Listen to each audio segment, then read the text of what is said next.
My Love of Life Energy is a podcast created by Anna Scott. Anna knows that every human being sees life uniquely. In this podcast, she will talk to people and learn from them. These conversations are to shine the brilliance of each human being she speaks to. Join her. After each exploration, you will expand on your insights and see truth and beauty. Well, welcome. I always start laughing when I'm about to introduce somebody. And so, today I get to the joyous gift of speaking with Maxine Ball, otherwise known as Max Ball. And I don't know Max, other than we're on the same group, Kadi Wapping Now, through Christine Halverson. And Maxine was exploring, sorry, I'm calling you Maxine. Max was exploring love. And she said, love doesn't give a shit. And I got the tail end of the conversation, and it so deeply impacted me, so profoundly. I was high all day. And I'm so curious, how did you come to this understanding? What did you see? So welcome and thank you. Thank you. So I've been hanging around the three principles for about 4 years now, looking and exploring and holding meetings and stuff like that, because it really deeply impacted me. And during one of my sort of little sessions online, we were talking about love, and somebody was saying about having an experience of love or having a feeling of love, and I just got hit by a thunderbolt, really, of kind of, whoa, hang on a minute, I can't experience love, I am love. And it was just like being hit by a truck, and I just started laughing. I just had this huge sort of sense of completeness, really, in just knowing that I am love, experiencing anything and everything, and that is my starter base, and that from that sort of kind of starting to live in that, knowing that, I really just can't get this wrong, because it's just everything up for the taste. Because I kind of see now that my identity before could always be shifted into whatever I was thinking in the moment, and love really hasn't got anything to do with thought.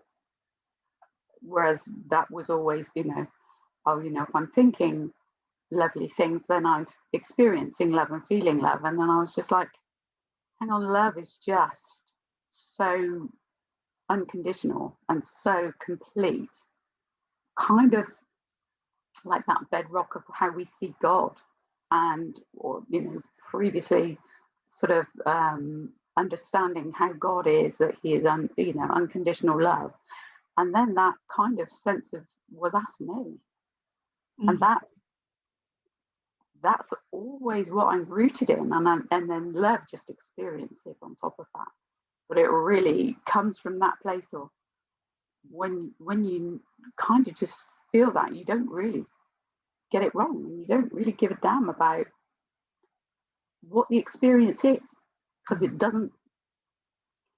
just doesn't rock you anymore. You don't have that insecurity of being battered around the place of, oh, I'm stupid, oh, I'm this, that, and the other. You are literally rooted in, oh, I'm love experiencing how it feels to feel stupid, and that's okay, that's doable. I'm love experiencing frustration, that's okay, that's doable, because your anchor is always in the love, and that could be hit by a tornado and it doesn't give a shit. Oh, that's interesting. I think I just saw what you're looking at. Is that it's like the way that I describe what I just saw was kind of like a big layer cake, like a big round layer cake, and the base is love. And then it gets to another flavor on top, but it still has love as the base. You got it. Is that what Yeah. it is? Yeah. It's interesting because There's no insecurity. Say that again. There just feels no insecurity in it. But even though there is, if you have an insecure moment, that's still okay, because the base, like you say, or the foundation is always stable and good and okay. Oh wow. Oh wow. It's like we're rooted, like if I think of a tree, what I think I see is that we're rooted in love. That's what we are. And then when it comes up, it's just experiencing my insecurity, or like this last week, I realized I'm really a whiner and complainer, and I've been hiding it my whole life. And I'm so judgmental. I'm just so awful. I'm like, oh, I love it. Nothing wrong here. Yeah. And it's okay. And the less kind of beat ups you have on what is coming up, it just doesn't hang around. And it isn't even linked to thought, because I was thinking about this earlier on, and I was thinking about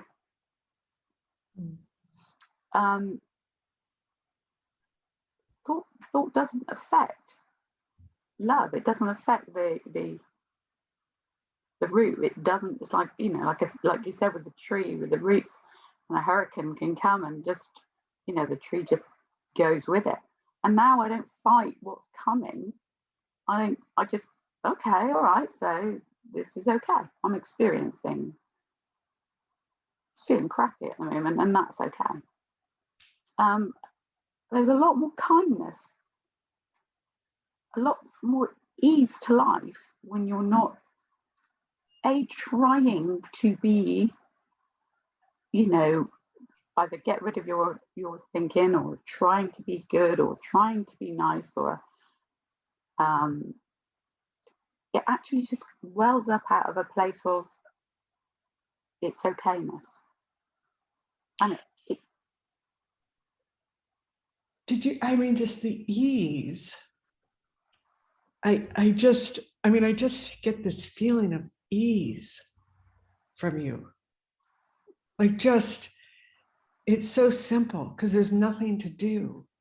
There's nothing to manage or fix or talk about, or it's just a noticing and like, wow, now I'm experiencing this. And it really is that simple. It just feels so less complicated than trying to fix any feeling. It's just, okay, so love's deciding to experience this at the moment. That's okay. This is interesting. Let's just see how this feels. And then yesterday I had to drive down yesterday with some equipment for the new place that we're doing up at the moment, and I had a car load of stuff, and there was I had a board that was wider than the passenger side of the car, and it was literally sticking in my neck. I'm in the front well of the car. I had to drive the car like this, and I couldn't really see very well, so it's probably totally illegal. And it was terrifying, but it was so interesting because I was just like, oh, wow, this is so freeing to be scared and okay with being scared. Oh. And it didn't stop me doing it. Whereas before, I would not have been able to do that. It would have been huge, too much panic attack, or whatever. And yet it was just like drove 60, I think it's 69 miles, literally like this, thinking, this is terrifying. But, oh my goodness, what a ride. It was just, and all of my usual kind of bombarding thinking would have been, oh, I'm going to die. And that was all allowed, and it was fine. It was absolutely fine. There was no fighting it, and all the time it was like, but you're okay. You're okay. This is just going to be okay, whatever the outcome. It's okay.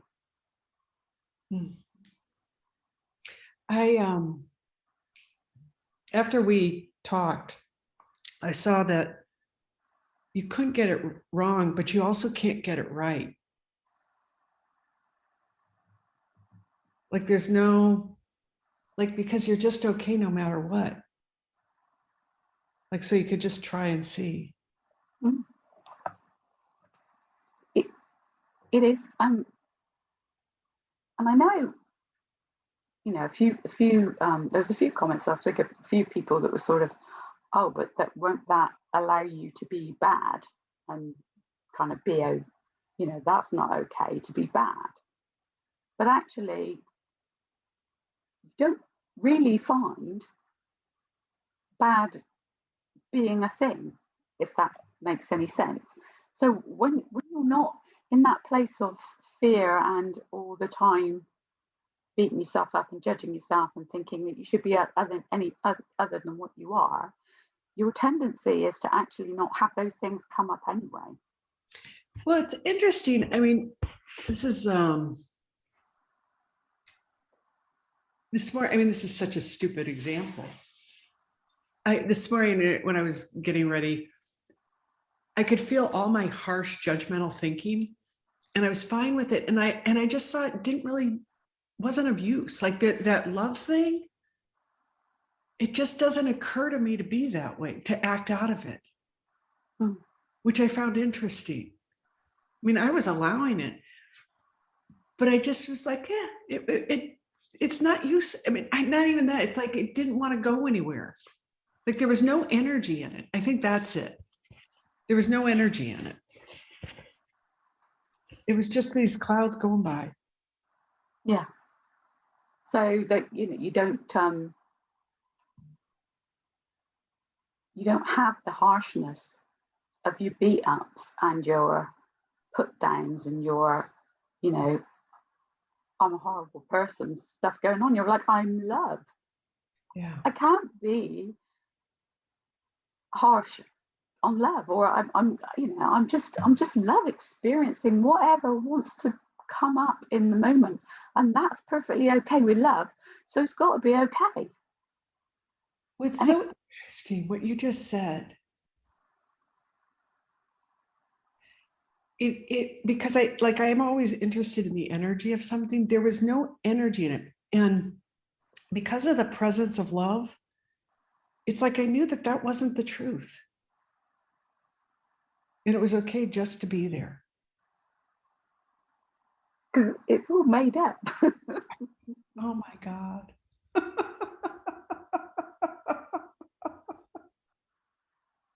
It's all made up.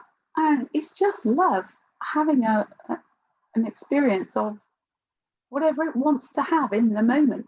And if you don't fight it and let it have the experience, that's all it wants. And then it's happy. Because it wants to taste everything, good, bad, ugly, whatever judgment we have on it, it doesn't. It just wants the experience, and then it's okay to be. And when we allow it, it's just so free. It's so free, and it's a joyful experience, whatever it is. I feel it.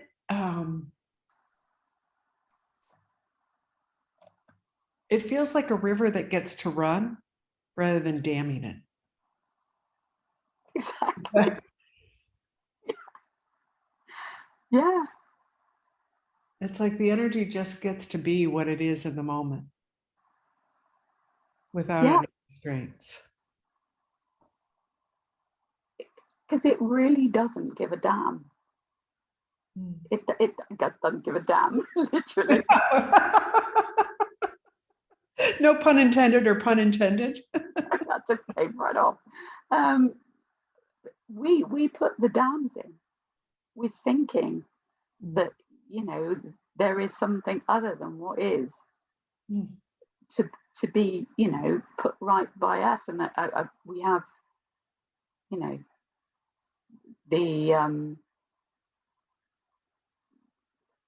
we have so much judgment on ourselves and so much of a hard time on ourselves. And it's not coming from what we are, it's coming from what we think or what we place on ourselves. Never love. And we have this kind of understanding of love being something fluffy and light and cool, and, you know, love is, I mean, do you see that in giving birth? Do you see that in survival? You don't, but what you see is love triumphing everywhere, and it's all okay. I mean, I used, you know, if you watch programs, you know, about wildlife, and one minute you're watching a program on lions and you're rooting for the lion to catch the zebra so that it can feed its cubs, and the next minute you're watching a program about zebras and you're rooting for the zebra to get away from the lion so that it survives. All of it's okay. All of it is. And it's just experiencing itself, and it doesn't have any problem with any of it. I just feel the spaciousness in it, what you're talking about, the freedom in it. And it's total. I you know, I know I walk around and I really, you know, get that we do not know what anything. We're not in control of anything, but we don't have to be, because we're totally safe in whatever appears, gets experienced, gets seen, gets tasted, gets felt, gets wet, dry, hot, cold, whatever, because it's all love, just experiencing what's happening in the moment. And I really don't think that you can control that. There is no need to. There's just the need to experience every moment fresh and in whatever is wanting to come up.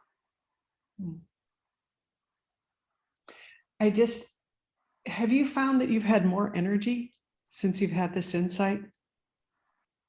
Definitely. Oh yeah, because I'm not fighting my experiences. I'm just not fighting them. I'm just allowing them to be and come up, and I've also experienced so much more meeting of souls, people warming, people just randomly coming up and talking to me. There's a freedom and a freeness that just seems to be appearing, and that's obviously me reflecting and mirroring and seeing everything as that experience anyway, because there's only ever oneness really going on. So just the flow is so much easier, and so much more expansive. Connections, relationships, animals, be it whatever, just incredibly changing from previous experience of everything being negative to everything just being. What I'm feeling from you, and this is my own, it's not negative, it's like all beautiful. All of it. Like I took these pictures of these flowers yesterday and the stages, like you could see the different stages of flowers, and even in the death and the decaying, there was a beauty to it. You know, I thought, God, what I really wanted to say on my post was, if we really saw the beauty, we wouldn't need so much Botox. You know, we wouldn't need so much plastic surgery, because, you know, there's beauty in aging. Yeah, There's beauty in all of life. yeah.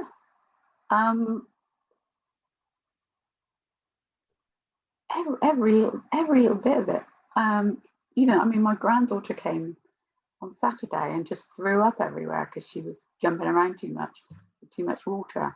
Just threw up everywhere, and I was just like, that's okay, you know. And she was like looking at me and shaking, and I was like, it's fine, Oh. okay, you're all right. And she was just very kind of quickly, sort of like, you know, cleaned her up, popped her in the bath, washed her up, and everything.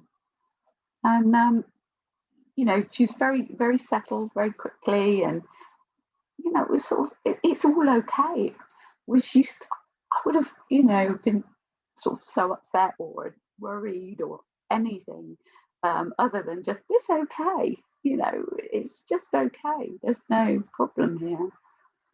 Did you used to, before you came across the principles and what we're talking about for people, if they come across this, at Sid Banks had an insight, and you can look them up and read about it. But were you worried, or before you had this insight, what were you like before?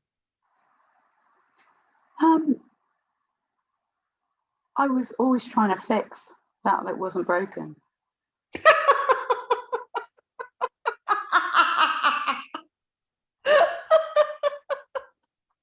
You too. I spent like $500,000 in 30 years. Yeah, I I was couldn't like, get it right. yeah, I was totally. I trained. I was a counsellor. Trained back in the 90s at the beginning. I worked for years with kids, and I had a little toolbox of all these different things that I would do. So you name it, I did it really. I had the whole lot. So yeah, and then I had this friend sent me through a link to a little cartoon that America 2 had put together, and I watched that. It was just talking about what if there really wasn't anything to do, and I just was so exhausted from doing all the time and fixing. I just thought, oh, that sounds really, really good.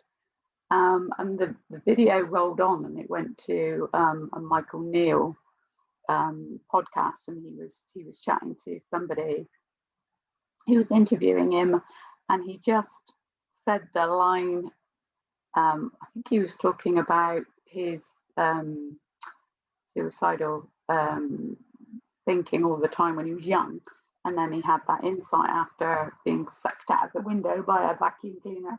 He's like, oh, hang on a minute, I could have, you know, just let go and I would have been dead. And he said, oh, I realized I didn't want to be dead, I just thought I did. And he said that, and I was walking across the room. I had two vessels in my hand from work, and I just stopped dead in my track, and I just started laughing at that point. And the tears were rolling. It was literally a quarter of an hour just laughing and laughing, thinking, of course. And it was just like dominoes going down. Wow. There was just this huge kind of like, yes, of course, of course, of course, of course, of course, of course going on. And I had several clients that I was seeing at the time, and I had to ring them all up and say, I'm so sorry. I've taken hundreds of pounds off of you, which I got really bad about. There's actually nothing wrong with you. And I just dropped everything that I had toolbox wise in that moment, and just couldn't see anybody as being broken anymore, because there's nothing to fix. All I could see was people misunderstanding, you know, their thinking. And then from then on, I mean, it's been 4 years of just, you know, more sort of looking and seeing, and kind of now just seeing that actually, it's not just about thought, it's the fact that we just misunderstand who we are. Yeah. Yeah. My new tagline is, do you see who you really are? I mean, it's like, I do, we just don't see it. It's so beautiful. I mean, I guess I feel myself, or I feel us. I just feel the love and the spaciousness and the okayness. Yeah, there's nothing, it's such a misunderstanding. Yeah. Wow. I mean, not only are we not broken, but we're not who we think we are. We aren't anything other than that love, just plopping out different experiences. And the less that's given a damn about them, the more experience is just more joyful.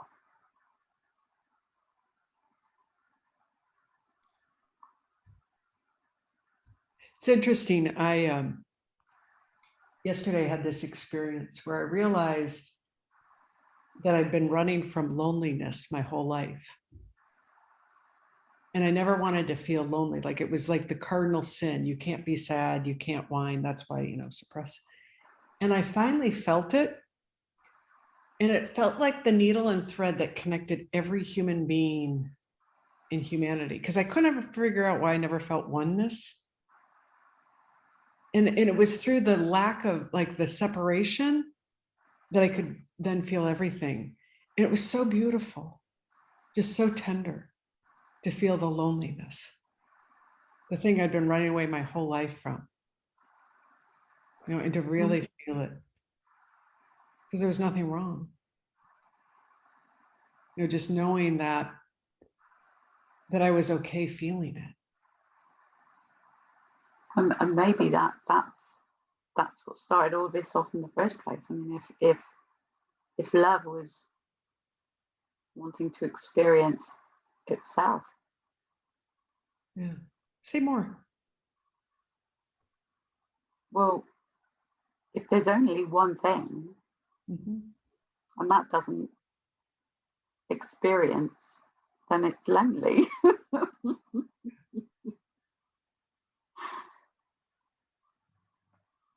I wonder about that. It's like the antithesis of it, because I saw I felt the truth of it. And the loneliness is what has me want to jump back into the love. And experiencing that is okay. No, it's actually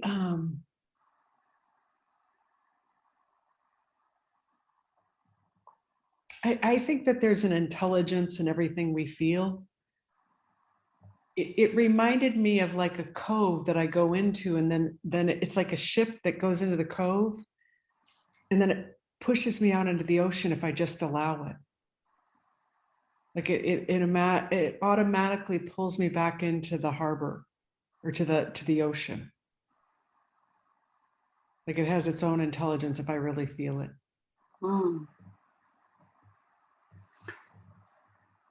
I guess, until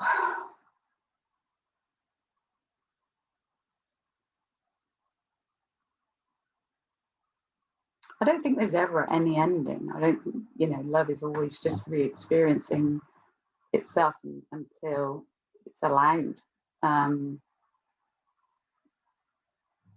There's 7 billion people in the world,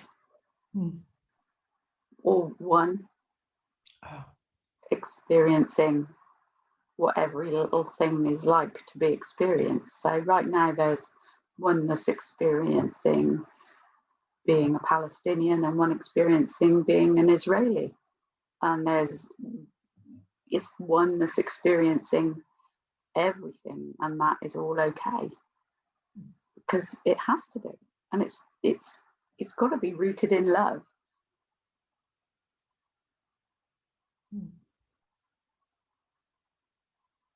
I just wonder, we have the concepts of it, and then there's the feeling of it. And what I get is that you really feel it. You know, it just emits from you.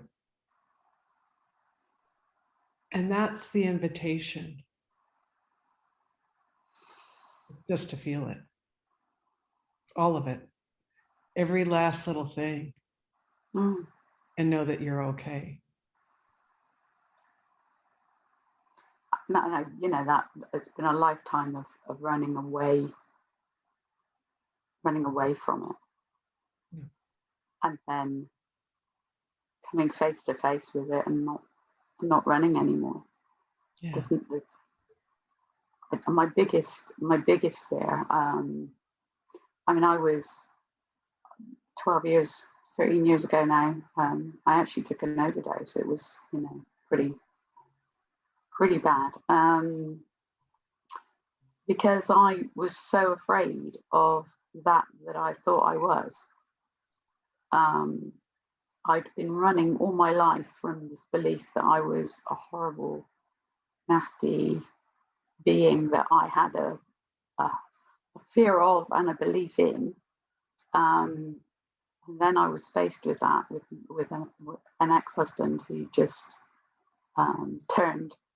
And in him voicing how I actually felt about myself and fearing that just tipped me over the edge. I couldn't cope anymore with that I'd been running from all my life. And then to be faced with the worst fear that I had being truth that I couldn't run from.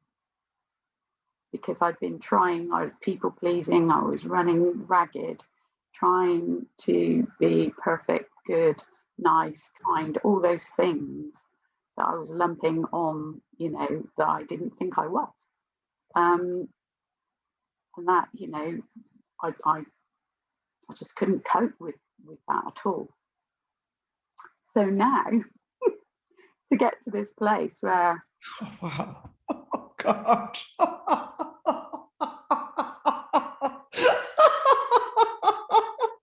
Just a little different. Like, just a little bit. Teensy bit. Oh my gosh. It is, you can't know the hugeness of relief in. I just got a little bit of a feeling of it, just the extreme. And I guess that's why, you know, the contrast. I was told by teachers, we learn by contrast. And I think that's why your love is so potent, is because you felt your own self-hatred for just the depth of it. Yeah. Hugely. I mean, but how beautiful. I mean, that's where, like, if you think about rocket fuel or like a slingshot, how far back you go is how far you'll go forward. That's why you walk around, you told the thing about the squirrels coming and licking your face.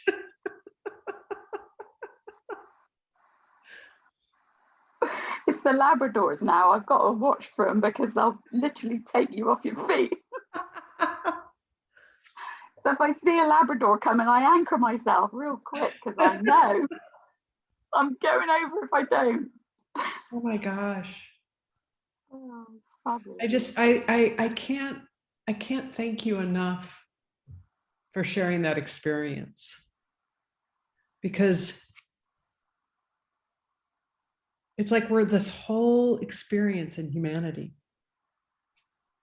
And you've gone from one set of keys, like all the keys on the piano, from one of the lowest to the highest, or whatever that is, all of it.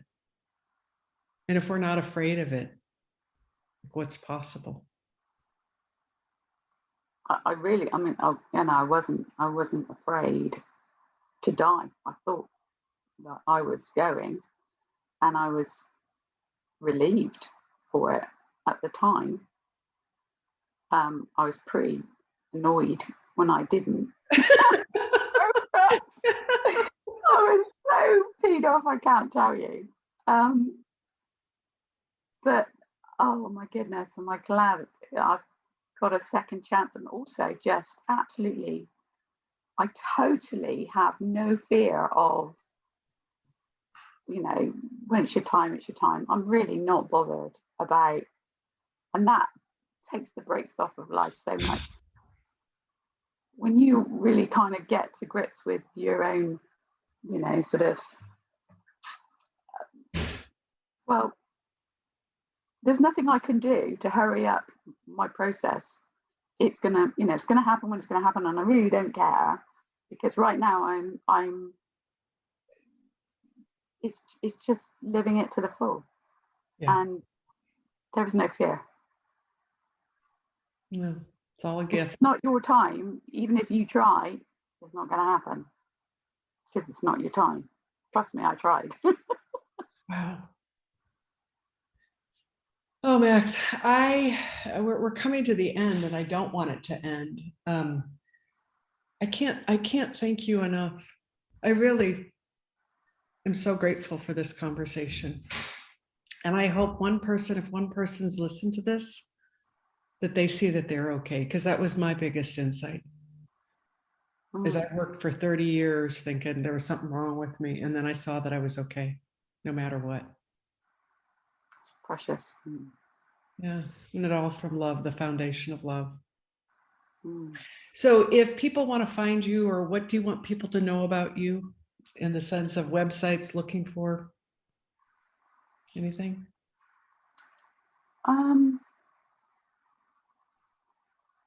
I don't know, really. We'll put something up. Yeah. I mean, people find me. They do. We don't have to worry about it. We know that life will take care of us. Yeah. And if you realize one thing, that you don't need to find me, just find it in you. You're there. So. Best gift. Oh my God, I can't thank you enough. Bless you. You too.